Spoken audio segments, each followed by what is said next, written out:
Shreyans. Yes, sir. Shreyans, introduce yourself to board members. Good morning, everyone. I'm Shreyansh Kumat. I'm from Kishangarh, Rajasthan.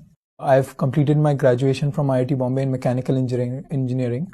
Thereafter, I worked with EY as a business consultant for around 2 years.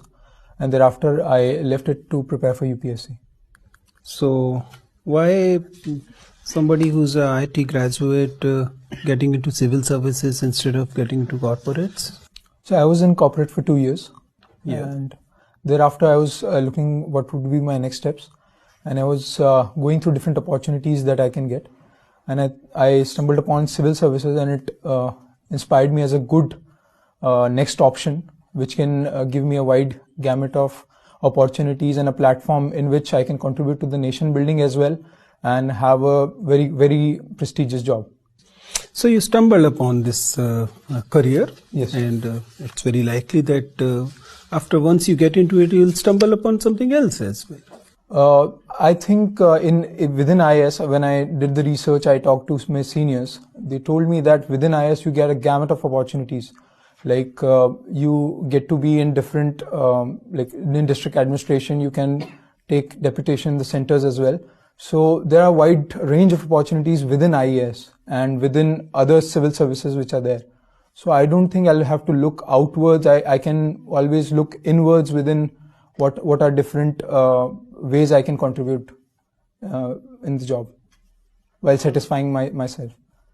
I can see that you did your graduation from IIT Mumbai in mechanical engineering. Yes, sir. One of the subjects which is available in civil services is optional. Yes. But you went on to choose anthropology. You never studied. So why this infidelity to your own discipline? So I would not say it is infidelity. So it was more like when I started preparing for UPSC. At the time, I consulted few seniors, and they told me that covering the 8 semesters of mechanical engineering would take a lot more time, and taking a humanities subject would help me in general studies as well. So that's why I started looking out for which humanities subject which can interest me a lot. So at that time, I came upon *Sapiens* by Yuval Noah Harari. It's a book. So I read that, and like it was about the history of mankind.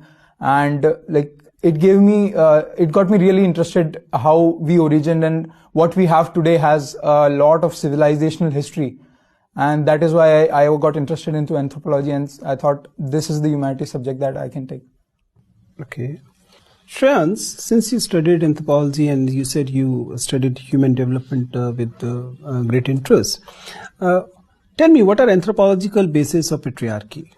So when during the course of evolution, what has happened that the erect posture came upon human beings, and because of that, the birth canal shortened, and the human babies started to come out as underdeveloped children.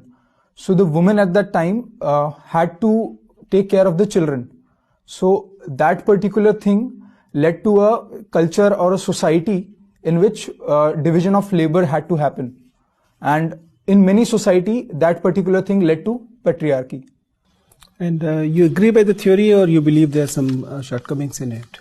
The theory, as per se, is valid for many societies, but there are many societies where we see matriarchy as well, or let's say egalitarian societies as well. So in some parts, the theory is correct. If we agree to the main aspects of this theory, it appears that the cost of development of Homo sapiens into erectus and a big skull human being was born by women of the society. Yes, yes. Do you believe that anthropology is unjust to women?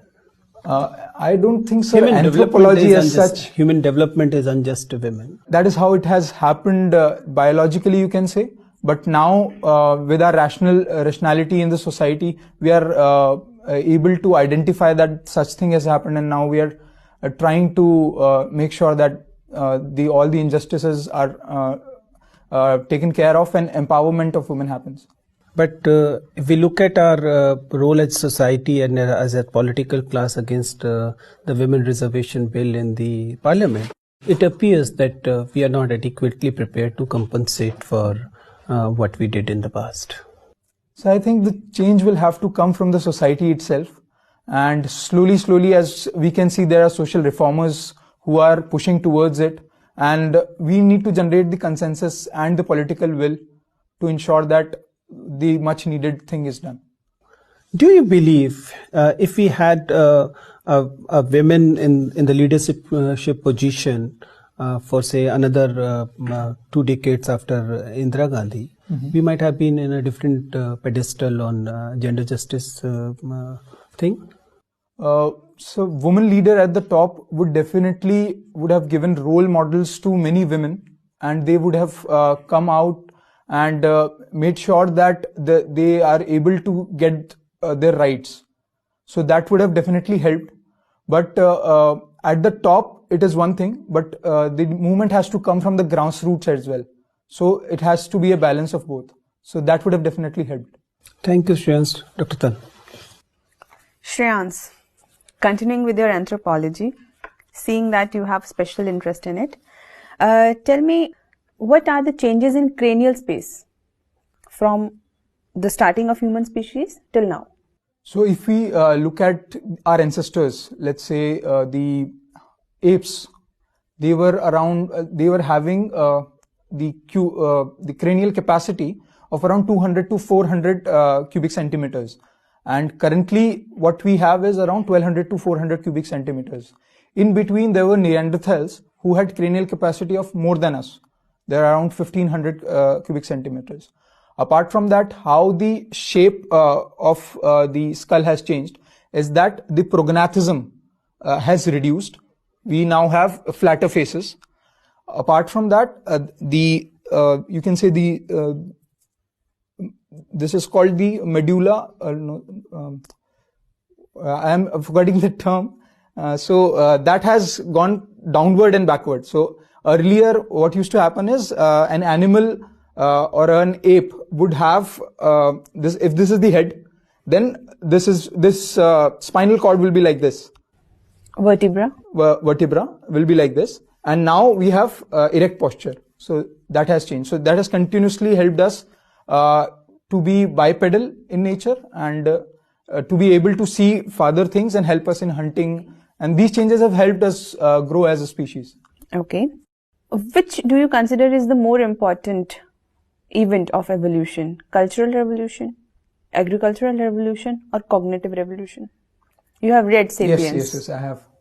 I would say the major gulf which was created between animals and humans was the domestication of fire, because it helped us grow our brains, and at the same time it led to enormous power in the hands of humans. But I asked you to choose between agricultural revolution, cultural revolution, or cognitive revolution. Yes, so I'm saying that the cognitive revolution which happened after this will be the best one, I would say. Okay.